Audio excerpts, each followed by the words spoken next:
And a tour in 24, I guess. I am, yeah. Okay. We'll talk about that. I mean, that'll be the intro, and then we can get to the New Year's thing if you want. Yeah, whatever you want. Okay, yeah. all right. And Tina can weigh in on it as well. I'm recording, so whenever you're ready. This is Live from the Table, the official podcast of the world-famous Comedy Cellar, coming at you on Sirius XM 99, Raw Comedy, formerly Raw Dog. I actually like the new name, Raw Comedy. I don't think we did the. I never liked Raw Dog. Yeah, it's vulgar. Vulgar. It's vulgar. Anyway, this is Dan Natterman, along with Noam Dwarman, the owner of the world-famous Comedy Cellar. Our guest today, we have Tina Friml is with us. Hello. Hello. Tina Friml is a relatively newly passed Comedy Cellar comedian. Yeah, I got passed back in July. And July. Move the mic a little bit closer. However many months that is. Not too long. And she's 5 months, I think. The 7th to the 12th month would be 5 months.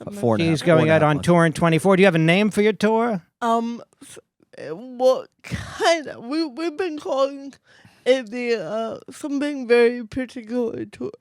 Something very particular tour. Exactly.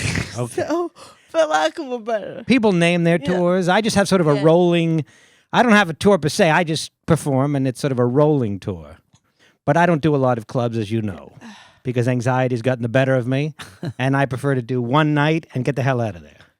Yeah, actually, so far I've been doing a whole lot of like one-nighter shows, and that's it. But I've been like gradually easing into like a whole weekend.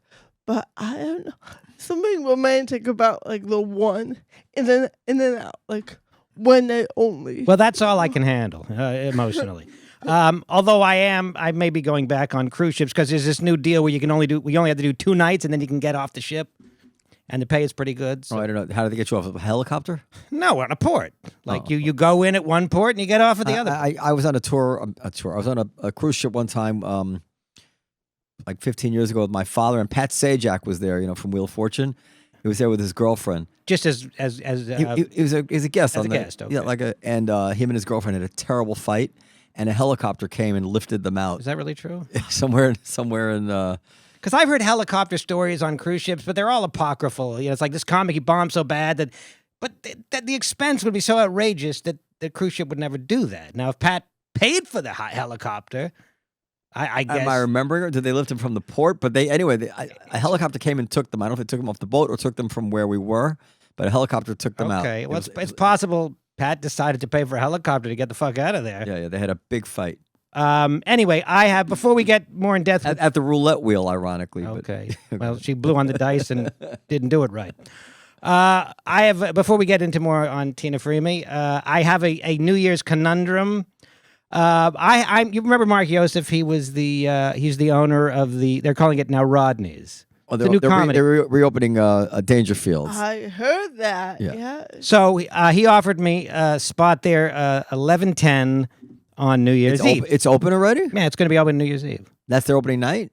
Their opening night is Christmas Eve. They're doing a show Christmas Eve. I would like to go see and size up the competition. Yeah, maybe curse some curse from the Kabbalah or something.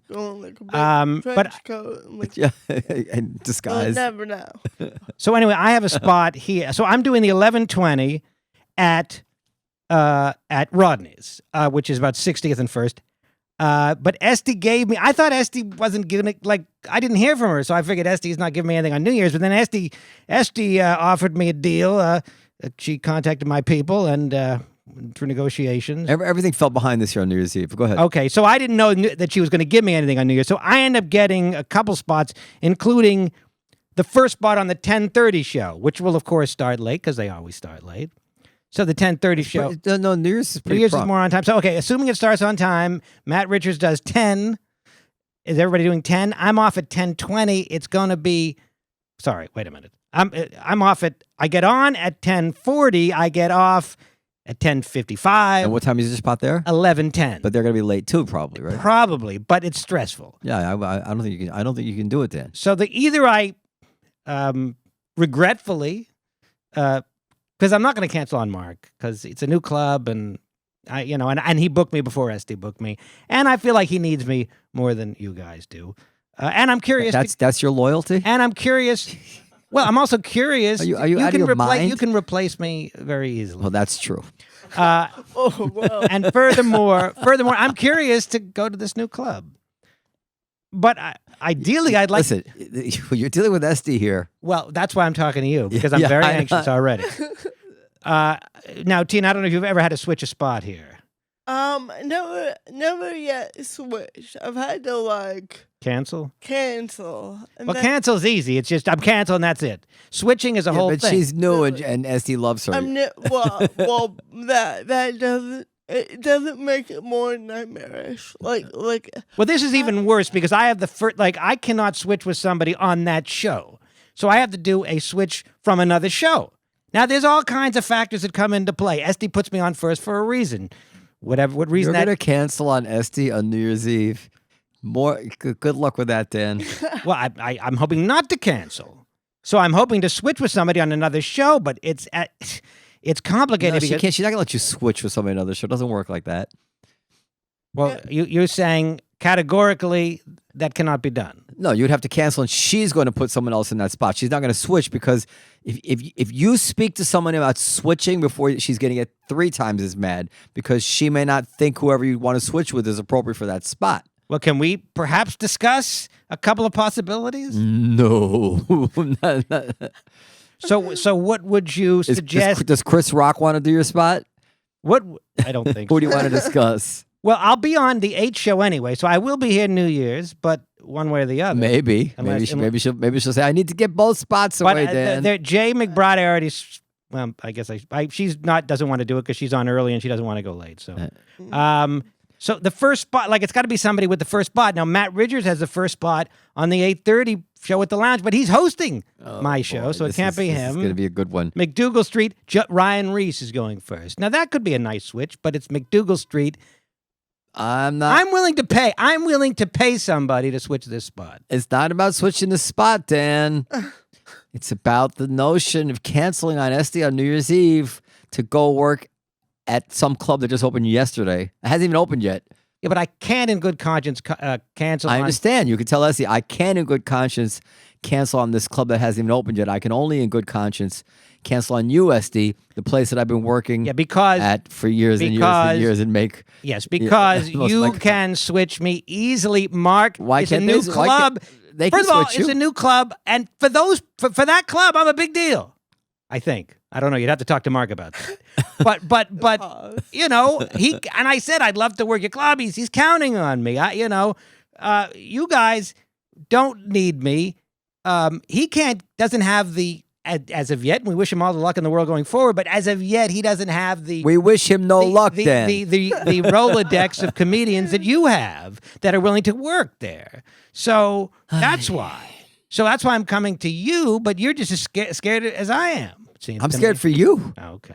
I'm scared for your future. So do you think that they'll run like at Rodney's? Probably yes. Yeah. But I'd have to rely on. No, but New Year's Eve, the trap, you don't know what you're getting to on New Year's Eve. That's true. Listen, New Year's Eve is a day where you have to decide who you care about and who you don't. Is the all traffic on comes New down. Year's bad? I don't think it's that Actually, bad. not at that hour. It's usually not because people usually where they're going to be for the. Now, for the one, countdown. I could have like somebody waiting for me with a car so that I could get out of my spot. Because usually you waste time getting a cab. Yeah, that's a good idea. I would have somebody waiting for you. Well, yeah. Okay. But Maybe I'll do that. Who could like just hire a car? Like, I guess you can do an Uber. That hire a pedicab. Pedicab. This is bad, Dan. So, First of all, yeah. you knew the New Year's lineups weren't out yet. I didn't know that. Yeah, usually they're out by now. Well, you could have taken 2 seconds to determine that. And I guess I was playing a little bit of roulette, thinking that I would, that. And you always get spots on New Year's. But I So if what you're saying, and I don't know if it really passes. But the smell, also, I don't know if this passes the smell. I told test. Mark Yosef that I'm happy to work opening night. I think you're at his club. I think you're fibbing a little bit. I told Mark I was happy to work at his club. Yeah, I think you're fibbing a little bit in trying to pretend that you thought you got no spots on New Year's Eve.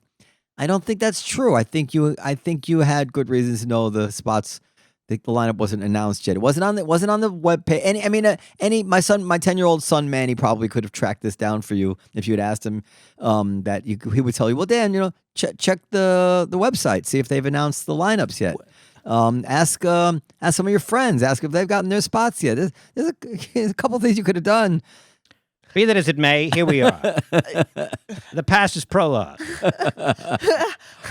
So you're suggesting what? I'm suggesting you follow your. I feel like I want cue the Disney music. What is the song when Jiminy Cricket's telling about his conscience? Always let your conscience be your guide. Look, I think you're being. I don't know if you're doing it just to. No, I'm actually. You Listen, this is know, her you guys interview, but don't. I'm actually know. astounded. You guys know you don't need me. Come on now. You don't Yes, need we know me. that. We didn't know you knew that, but now that you know that, I feel like we you're don't have to saying worry about yourself- insulting you anymore. Yeah. Sorry, go ahead. You're setting yourself up for a typical 90s holiday movie crescendo scene where they're playing the New Year's song and you're rushing through Midtown and you're It's like Harry Met Sally, except instead I'm not getting yeah. except I'm not getting laid at the end like Harry did with Sally. The best part would be is they don't actually get their shit together, and they're not really open in time, Yeah, or that nobody shows up on New Year's you Eve. pull on the door and it's locked and they're not even open. You never know. Well, so I guess you have no. I was thinking we could actually figure this all out between us, but I guess. Listen, there's no answer to this. What about switching with Ryan Reese? Is that a possibility? No. What you Well, should why have done, no? you should not have taken a spot at Rodney's until you found out. Or I could have told Esty, here are my limits in terms of New Year's Eve. But when I put in for New Year's Eve, I didn't have any limits. Esty is going to. I mean, she's going to really lay into you. Anyway, so. All right. So I have every reason to be anxious. Okay. You should be Wait, anxious. you don't think Ryan Reese switching would be why is that so crazy? I think that. I mean, if I asked her respectfully and Ryan can do it. Nope. What do you mean no? She's not going to go for it. What's the difference? I love the way Dan can't help himself. I told him, Dan, don't mention any names. He has to say Ryan Reese. As he's not going to let you switch to Ryan Reese on New Yeah, Year's. I figure that they very carefully curate. the Very lineup. carefully. Very, very carefully. Yeah. Well, what? All right. Well. Anyhow. Listen, Yeah. you can't cancel your prom date and think that she, and give her a reason. Like Este's going to know. Well, Dan, I'm taking her to the other prom, the earlier Dan, prom. It's New Year's Eve. You prioritized another club that hasn't even opened yet. They'll be open. What about Ryan Reese taking over for you at Rodney's? Well, not taking over. Oh, yeah. Send Ryan Reese to Rodney's. Yeah. Send Ryan to Rodney. He doesn't want her to insult them. No, I like the guy, Mark. He was here. No offense to Ryan. Any name could have put in there. Yeah, I liked him too. And like I said, for that club, I'm a relatively, I guess, big name, comparatively, sort of, All maybe. right, can we talk? All right, anyway, Can never we talk mind. about Tina? Tina Friml is with us. Hello, Tina. Hi. How do you Tina, do? how old are you? I'm almost 30. I turned 30 in just 2 weeks. 30 in 2 weeks. So Now, this is an amazing story, and you probably can't even believe it yourself in a way, no. and ask your parents. So Tina has cerebral palsy, which, God bless America, it's part of this story, but it's amazing. It really doesn't really matter all that much in terms of in terms of what that would have meant to somebody in your position 50 years ago Oh, or God, 20 years yeah. ago. Even 20, just socially, Yeah. it's much more accept. I mean, we're not even talking yet about comedy, but Life. socially in life. So I want you to say all this stuff. I just want to say something to the audience. Yeah. We live at a time when there's all this pressure for various diversity, for giving people jobs because they fit this or that. But I want to say unequivocally that you're working at the Cellar because you're funny, and that has nothing to do in any way, and anyone who's seen you knows this, that has nothing to do with trying to give somebody with I don't know what the proper word is, but whatever it is that Disability. Condition. Yeah. a shot or anything like Yeah. that. Yeah.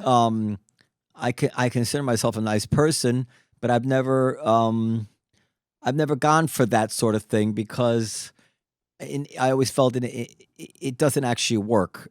You can get away with it one time. Everybody gets swept up in like kind of like the sentiment of it, but very quickly it gets like, oh god, like she's not going over. She's not fine. What are you doing? So there's other ways to show in life that you are a nice person. I don't believe in that stuff. So that has, just in case anybody in the audience suspects or wonders about that, I say with 100%, I swear on my life, sincerity, that's not what's going on here. She's actually funny. She kills, but it is, I think, a testament to how far we've come in the country that someone who's dealing with what you're dealing with can now dream dreams that were not real dreamable. And your parents of Tina 30. Oh, shut up, Tina. You're never gonna. Oh, yeah. You're not gonna be in show business. What's the matter with you? Yeah. Well, I mean, my parents, they're. I mean, make no mistake, they're ridiculous supporters. They couldn't be happier. But there was this every now and then kind of carefully, lovingly reminder, like, you could be a writer, you could be an author, be behind the words, and you don't have to. I always wanted to perform, be an actor or on stage somehow in front of people. And there always was this kind of like every now and then push, like, or you could be a writer, you could be behind the scenes, you could be a producer or a manager and not, they weren't trying to downplay me, but I think maybe it could have come from the expectations of, well, they want you to be heartbroken. Well, yeah, exactly. And the whole ironic thing is that I wanted to be an actor for like the first 20 years of my life, and I gave up on that dream because at like 17, I thought, like, no way. No, like, I can't be in front of people and have them relax. You're saying being an actor was your initial dream. Yeah. Well, I would discourage anybody from being an actor. I mean, even if you're like the greatest actor in the world, I mean, I'm half joking, but it's hard no matter what. Yeah, no. Somebody's got to write a role for you. No, I think acting would be an imposition on in other words, to ask the audience to pretend that the actor is that they're not seeing somebody with cerebral palsy, and right. Well, you would have to write a role for that. Yeah, you're right. Yeah, and then you don't want to be the person who plays the part of the person. I mean, you might not be against that, but that would be kind of like a typecast that Yeah. But comedy is perfect, right? I know. Well, exactly. That was the thing. When I was 14, 15, I was creatively optimistic. I thought maybe I could play all these non-disabled roles, but just add like another layer to the character. Like, I could be Fontaine. Like, I could play Annie. I could, I mean, these are all like singing. Can you roles. sing? I can carry. You can't play Annie if you can't sing. Yeah, exactly. but well, you could play the innkeeper instead of Fontaine. Well, of course you can, and people will enjoy it, and maybe you bring something to the role. I mean, I can sing Hard Knock Life. I can't really do, like I Dreamed a Dream, but it seems like with comedy, you can leave it behind. You can leave it behind, and it's not. I don't know. I think comedy is. I don't mean to say you couldn't be an actress, but you'd have to have the role would have to be there for the role, or like I mean, I'm a very blunt person, so I hope I don't offend you. But just that it would always kind of be in the audience's mind in some way, and that would just like might overwhelm you. I don't know. It could be like Yeah. it would weigh you and weigh the casting. But comedy, it's you're on the merits of your intellect. Yeah. Well, I'll say what you might be trying to say. That like in acting, it might distract them from the bigger character. But that's the beauty about comedy was I not only being myself and the fact I'm addressing the elephant in the room, but not only that, I'm actually challenging the audience. I'm kind of I have their number. I know what they're thinking while they're thinking it, and I kind of hold up a big mirror to them. Like look at what I see, and they love it. Like Yeah. and I kind of honed that skill, that kind of comedy from just being me my whole life, and I always say that everyone thinks that I'm the most vulnerable one in the room, when in reality, it's everyone else. I can see like the micro expressions, and I know what they're already thinking, and I can kind of, I've lived long enough where I think that I can curate. I can kind of take control of the situation, and for better or worse, it's always my responsibility to put everyone at ease. I actually haven't seen you perform, but very good. I do want to, and especially because I like different points you're of not view. You're not going to see her on New Year's Eve. Well, are we'll you talk about performing that at the club? Yeah, Yes, yeah. Sorry, I'm man. of you, yeah. I've seen so much comedy that I like to see different points of view. I like to watch Keith Robinson and hear him talk about something that literally nobody else talks about, i.e. having 2 strokes. I like to hear Jim Norton talking about, His trans his wife. trans wife. I mean, things that nobody else is talking about. Yeah. So obviously I want to hear, your point of view, but how quickly do you address it on stage?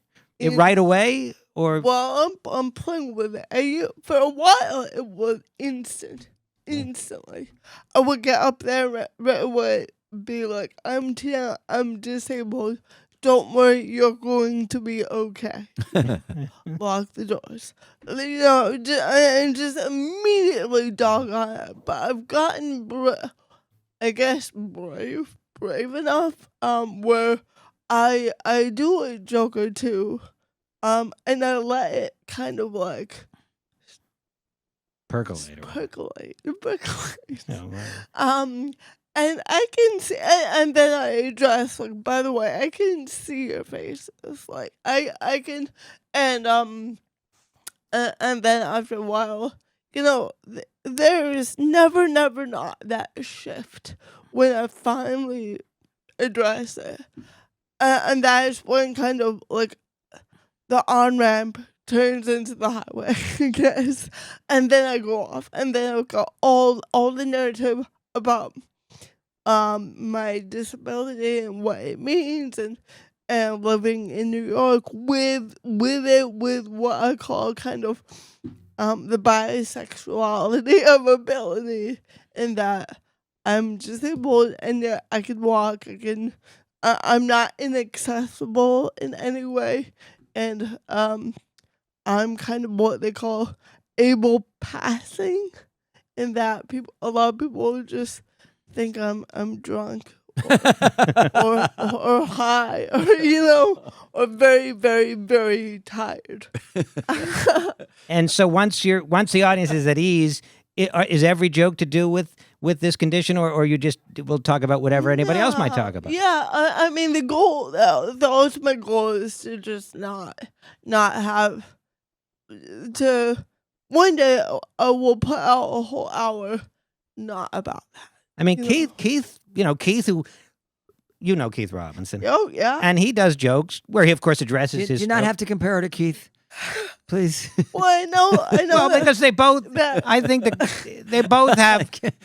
What I mean, no, I think it's they're both inspiring, and Sort of. is this insult? I don't think it's insulting No. to say that Keith has his own disability to deal with, and he has jokes that don't even talk about it. Well, I know that the first time I was on a lineup here at the club with Keith, I went on after him, and at the end I was riffing and just say, "See, Keith gets it. Like he caught on to the secret that like this is how you become like a very good comic is." Get disabled. That's it. Endless But material. you have a physical thing, but Dan has some sort of. I may, I may, but I don't think it's crazy to bring up somebody else that is dealing with something, and I know. you know. I'm somehow want to protect you from anything that's harsh, but I've heard it all. But you did allude to something that you are going to have to, like now you come on and many people don't know who you are, and there's an elephant in the room, as you put it. But then at some point, there's going to be chapter 2 in your career where everybody knows everything about you. Exactly. And in a sense, you won't even be able to get any mileage out of it. You can always still make jokes about it, but you'll have to start taking on broader topics. Right. And I'm actually beginning to get into that realm, not necessarily at the cellar, but whenever I go on the road, I have a headlining show on the road, and we filled the room full of my fans from online, from TikTok and social media, and I'm very lucky. They're very like. A lot of them are very enthusiastic, and they watch just every clip that I have out. And online, I put a lot of my disabled content. And it really kind of challenges me, like, oh, okay, we're beyond that. Like, there absolutely is a threshold of, if I keep talking about it, it's awkward. It's like, okay, we're beyond that, and Well, people need to know that your life is like anybody else's life. yeah. Well, and within my hour, a thread that I have within the hour is, I have a part of my hour-long set where I actively try to get away from talking about being disabled. And I'm saying to the audience, I do have other jokes. Like, don't worry, it's not my only problem.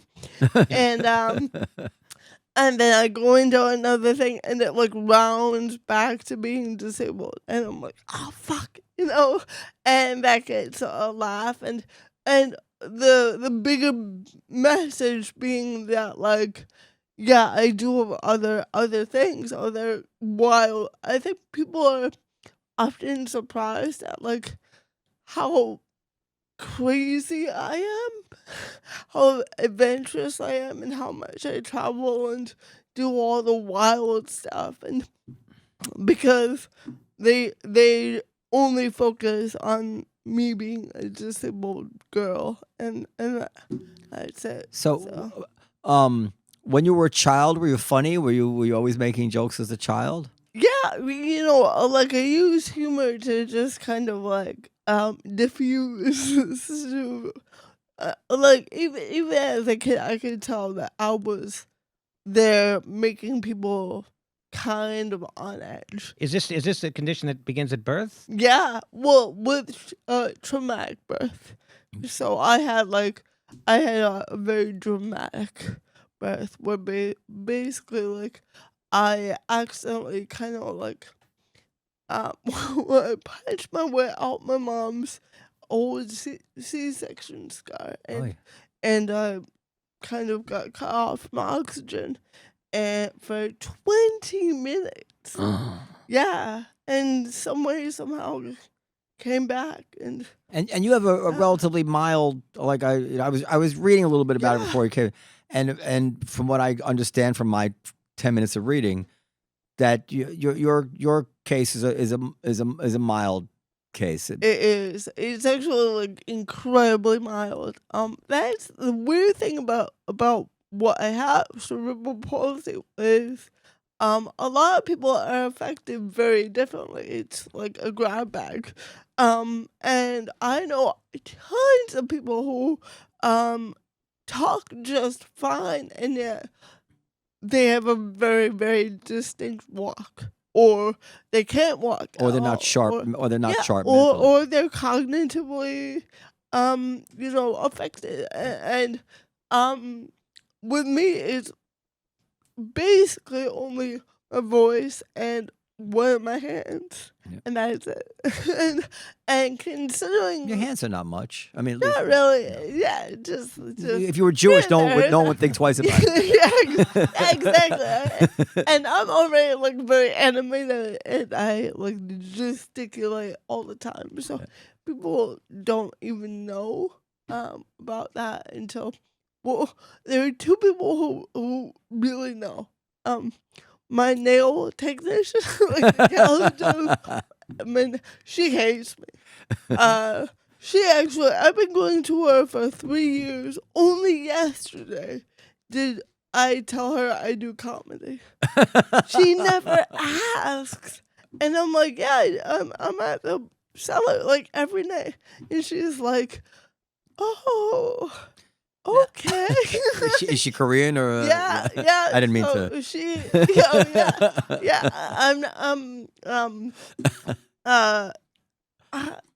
she's, I believe, Chinese. Chinese.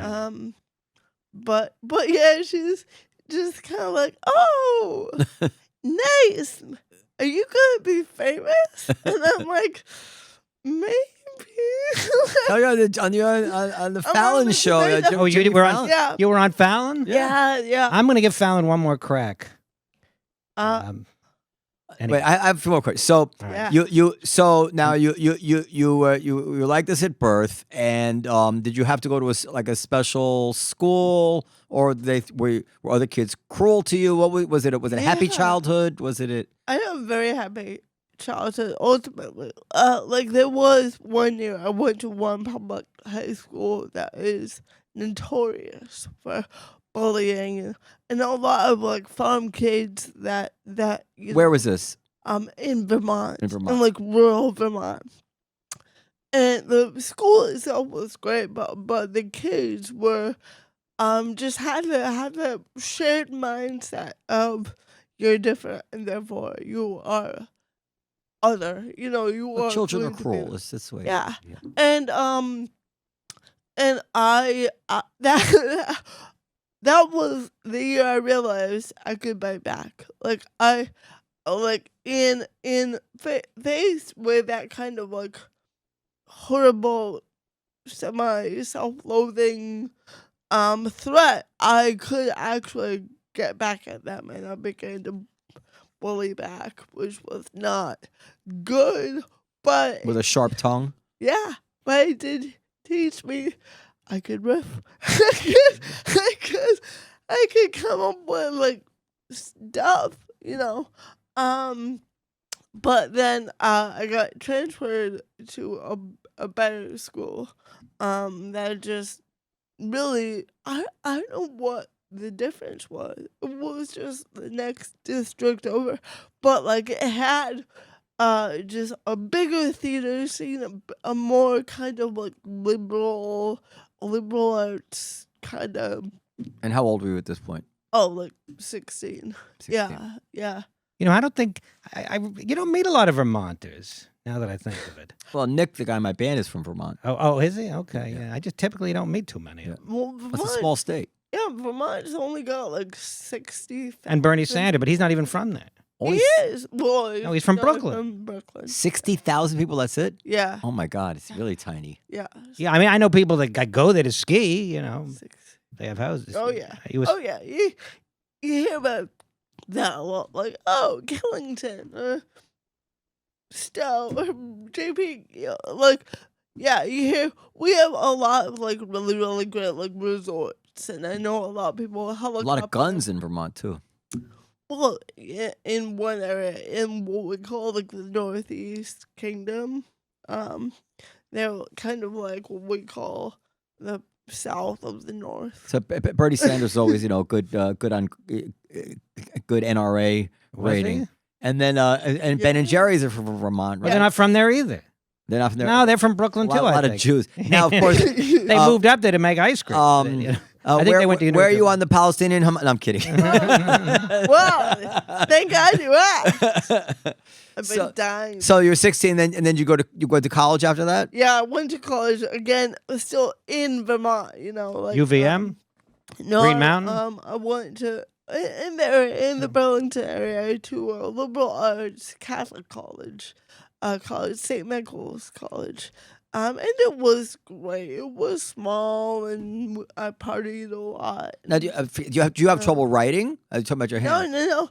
Well, it takes me longer, so I get like extended. Oh, you're milking it, But huh? yeah, oh yeah. But you can write. I can write, yeah.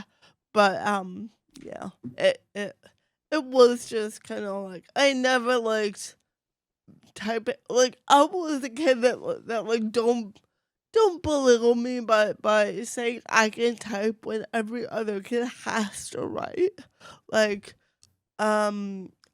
just give me longer. Like I was always the kid that like I kind of like dark way to think about it, but I feel like I'm not being punished, but I just have to deal with the cards that I was dealt, and don't make it easier for me. Don't like give me too much of an advantage or too many books to stand on. Like I'll be okay. We'll get back to that, but I just thought of something. A helicopter gnome.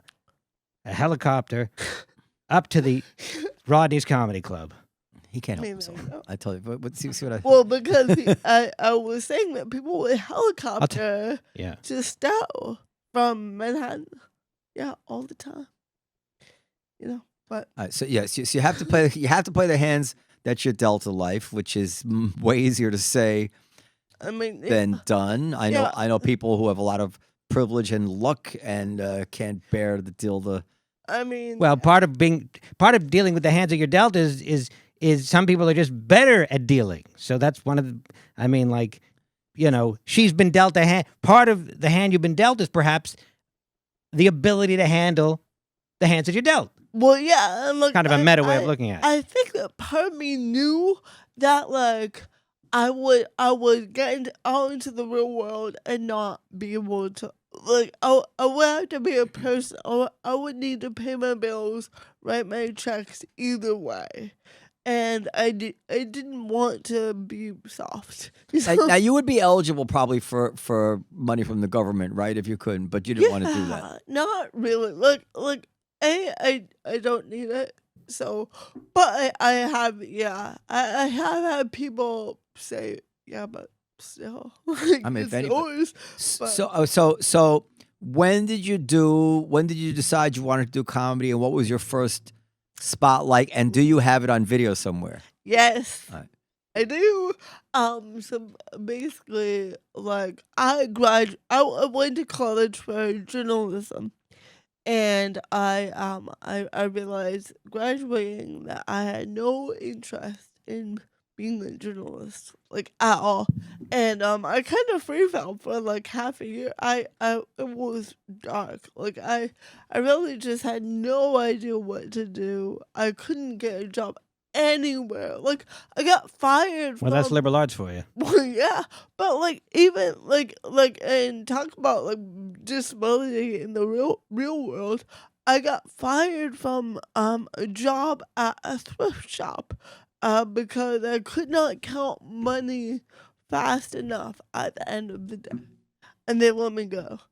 What did they say to you? They just said like, we're sorry, we cannot pay you overtime.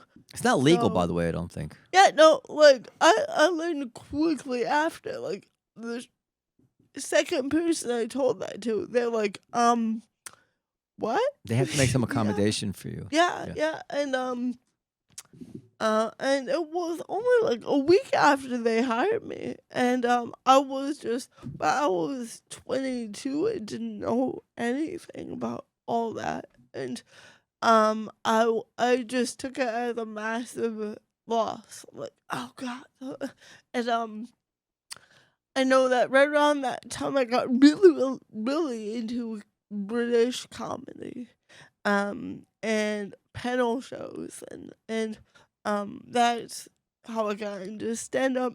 Also, being in Vermont, being so close to Montreal, where they have JFL, and Just for laughs, the yeah. comedy festival. Yeah. And I remember going there one year with a friend and realizing just the massive scope, the landscape of kinds of stand-up comics, and on a whim, out of like desperation, I signed up for a $150 stand-up comedy class at the local comedy club in Burlington. Is that the comedy The Vermont Comedy zone? Club. No, what's the club? I worked there once. It was in a hotel, but I don't know if it's yeah. is that with. It's Ah, literally called the Vermont. Maybe they can Comedy use your Club. New Year's Eve. Go ahead. Yeah, there you go. Oh, it's just called the Vermont Yeah. Comedy Club. Oh yeah, easy. Boom. Yeah.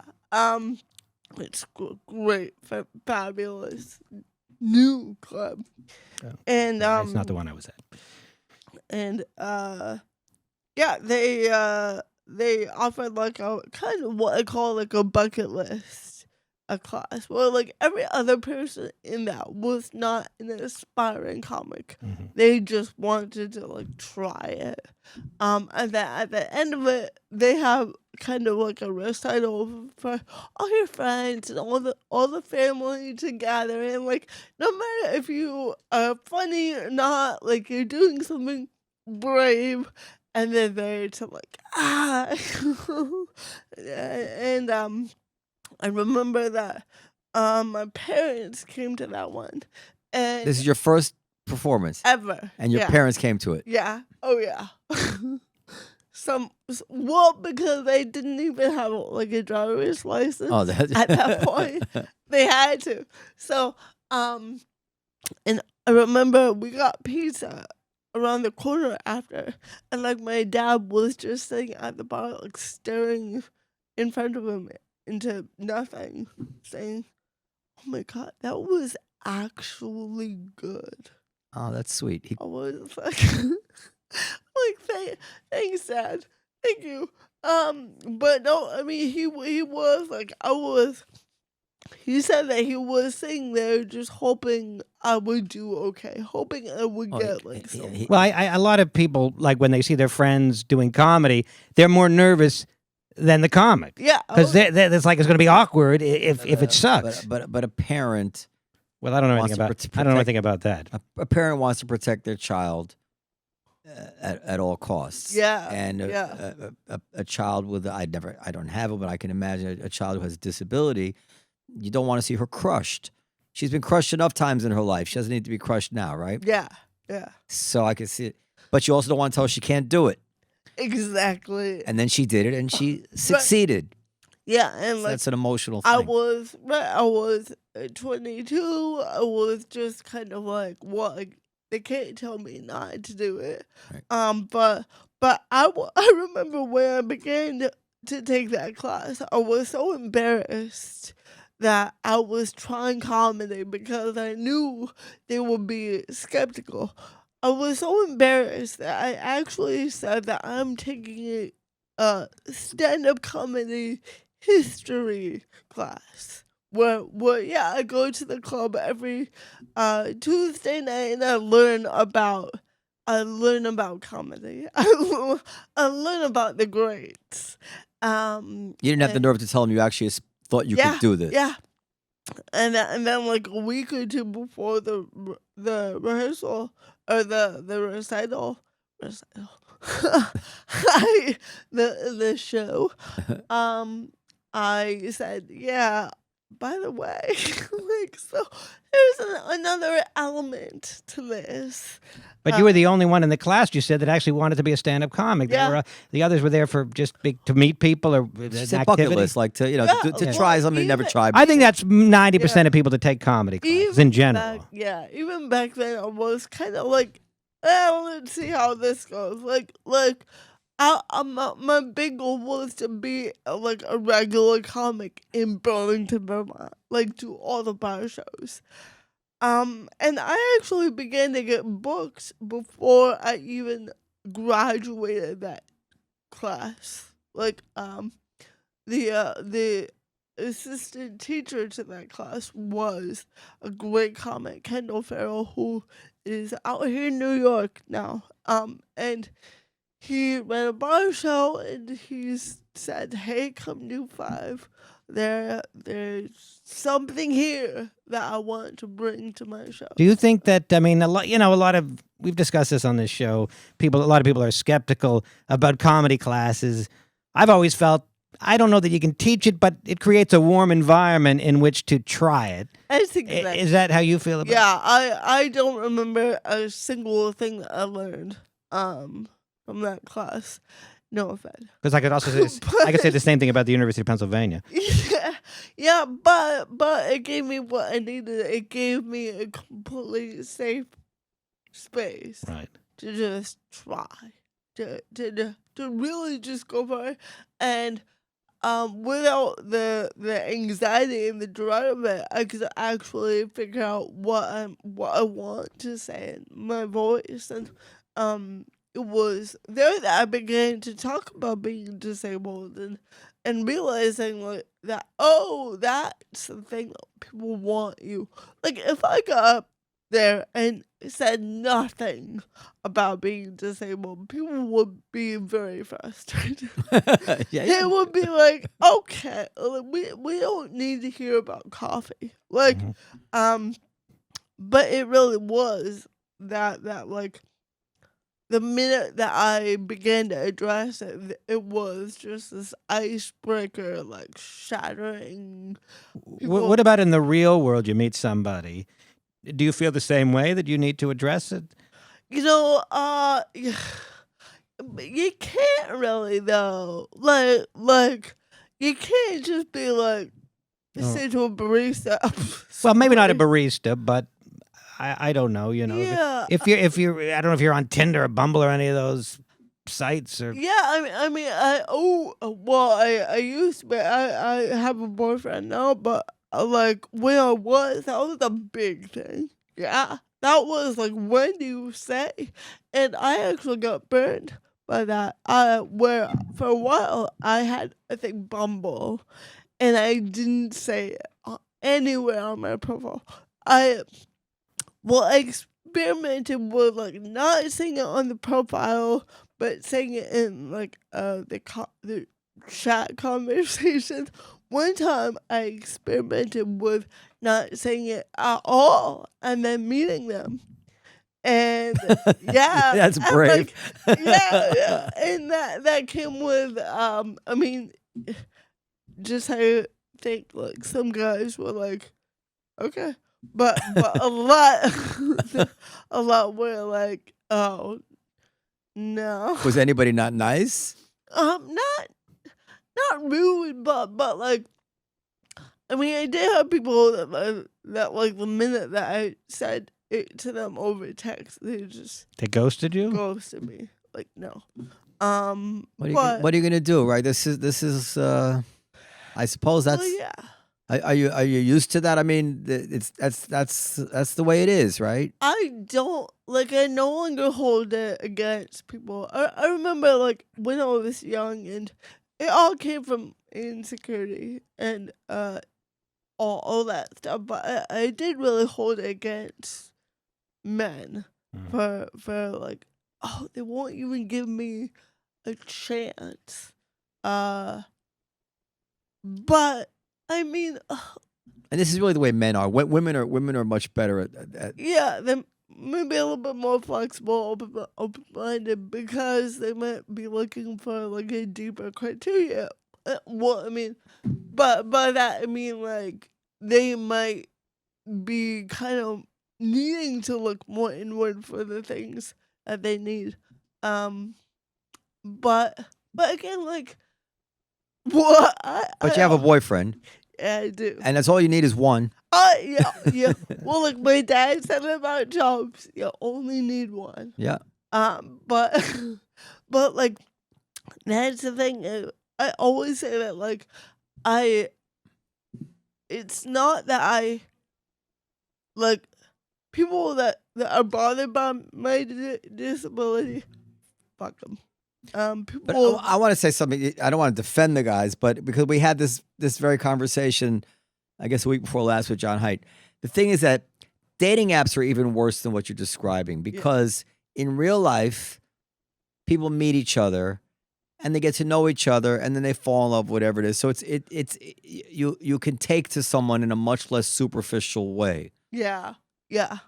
But a dating app is such a superficial way to meet people to begin with. It's based on a picture and this and that, that it's triply gonna be triply harsh for what you're Completely. describing, So And I know that my mom whenever I brought my various like dating app Adventures. adventures with her, she would say that. She'd say, "Why are you on there? Like that might just not be your thing." that's So- not. You It know? may not be the best way for you to. Yeah. And by the way, just probably make you feel better. This guy we had on 2 weeks ago was talking about dating apps, and he said like the top 5% like best looking men attract like 85% of and most men Yeah. don't get any answers from women on dating I'll apps. tell you, I had Yeah. So that's how superficial it is, So like The whole thing. yeah. just- I reeled in a real nice catch on Tinder some years back. Well out of my league physically and age-wise, but it took some doing. I mean, I was swiping.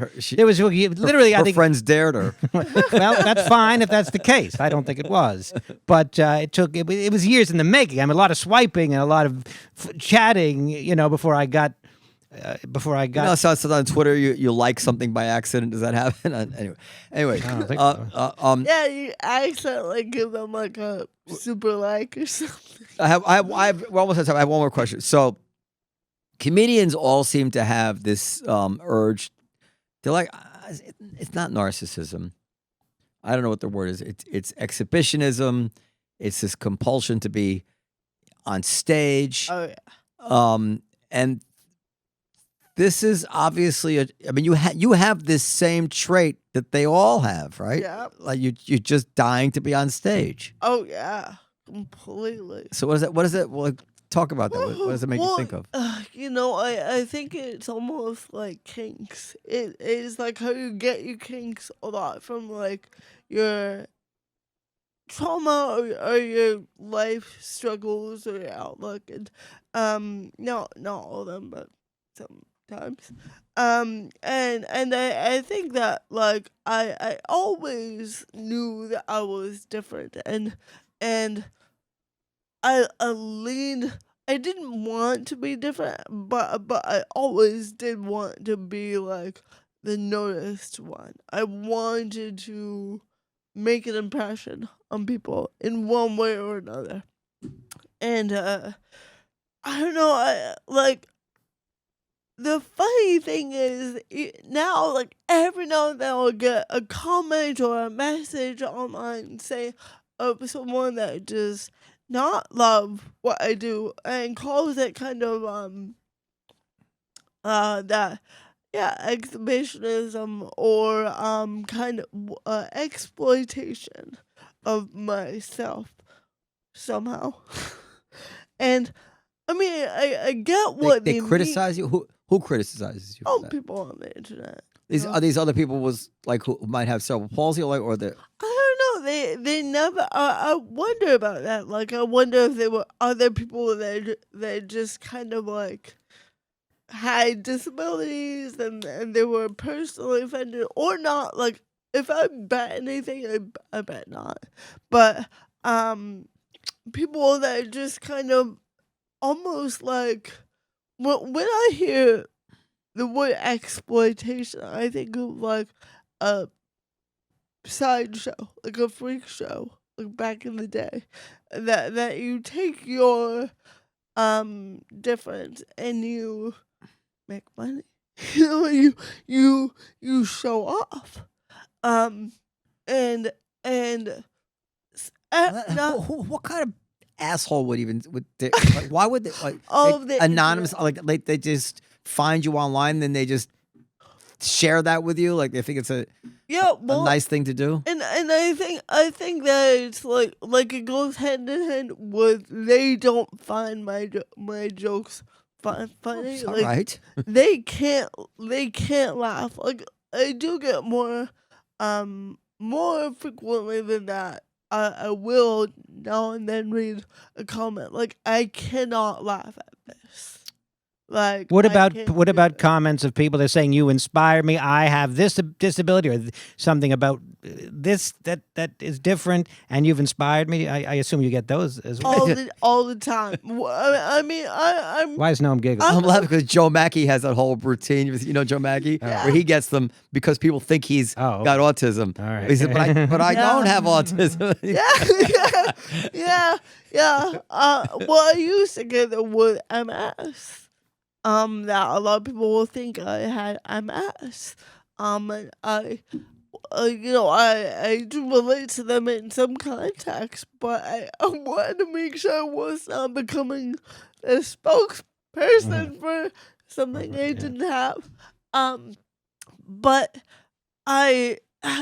well, of course I'm doing the very human thing where I get so many beautiful comments like that, like people that love what I do, and I get the like all the negative comments. It's 1 out of every 200, you know. Yeah.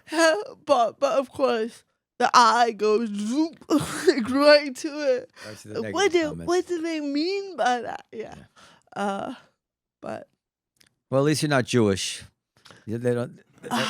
Right, know. right now they would really be mean to you. I'm getting so many horrible anti-Semitic comments online sometimes. Well, but because you addressed the conflict. If you didn't address know, the but- conflict, you wouldn't get I gratuitous. I understand, but my God, people really just unloading. Anyway, really? yeah. I'm sorry. No, it doesn't. I actually, I don't know how. It doesn't bother me. That's for sure. I find it interesting. All right. Well, I guess that's it. We're out of time. Anything else you want to say? Well, I mean, you mentioned that you do you address the elephant in the room, as it were, and then you move on to other things. What other topics? I mean, I guess I'll see you soon, hopefully. But Yeah. Well, I talk a lot about dating and a lot about New York. And I kind of briefly grazed over this earlier, but I'm a very adventurous, try everything once person. And I tend to have a whole lot of stories about that, about now coming to New York and well, what's it's the craziest thing you've tried once, or maybe more than once? well, I just went to a sex party. Okay, You went to a sex party? Yeah. with your boyfriend, I would assume. Yeah. Okay, was it a swinger thing where you would exchange? Well, they call it play party. It's more like it's not like one big room Okay. where you have to. Well, there is that. Did you go But to a Catholic university? Well, that's Go ahead. Yeah, but We both it's the did. rebound effect. well, yeah, they call it a play party, and there's this incredible villa in Brooklyn called Hacienda, and they host these very great parties. And there's a jacuzzi, and there's a Not sure I'd want to go in that jacuzzi, but you have to go in like right at the beginning of Yeah. the. I thought about that.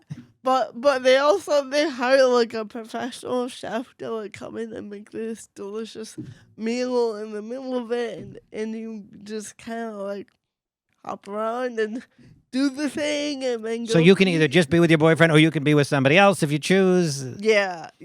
And people yeah. come over to you and say, I don't know what's the wording that one might use if I were to Well- come to you or if one were to come to you at a sex party and want to. I mean, naturally, it's a very, very like consent-oriented thing. So it's not like a free for all. It's not like a big orgy. It's kind of like there are groups, and there are like swinger kind of things, but it's kind of like you got areas where you can meet people, and then you sit down, have a conversation about boundaries, about consent, about what your goals are, basically, and then And then there's rooms that you would go to, yeah, Nice. or one. or you could do it in publicly.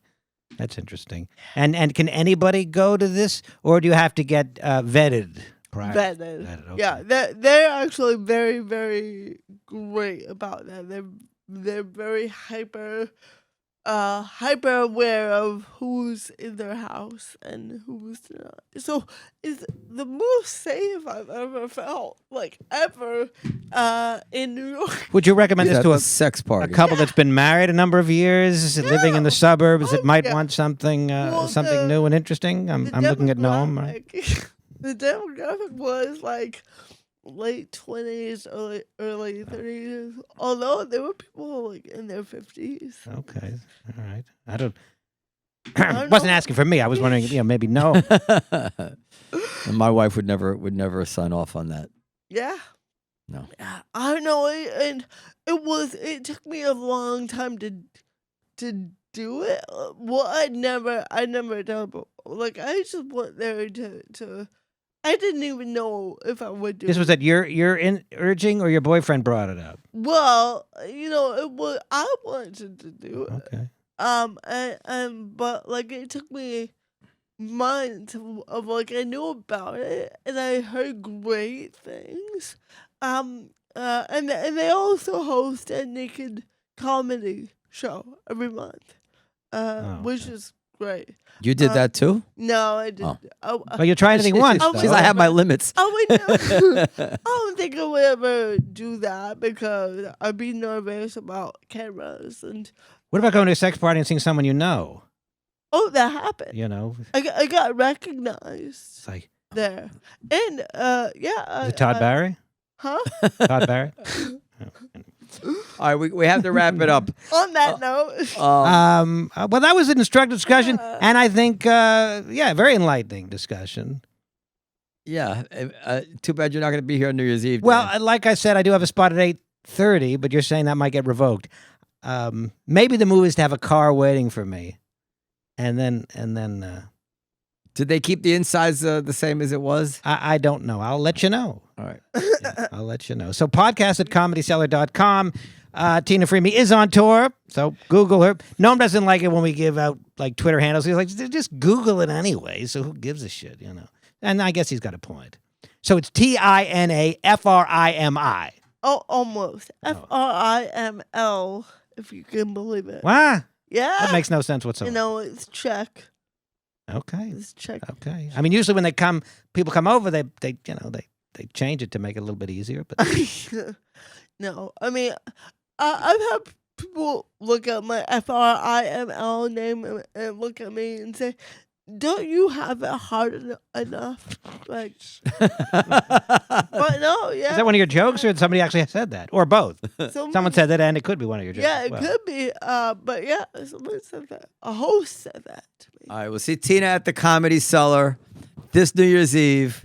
Yeah. We'll probably be sold out by the time you hear this, but you can still come. All right, good night, everybody. Bye-bye. Thank you. Thank you, Tina.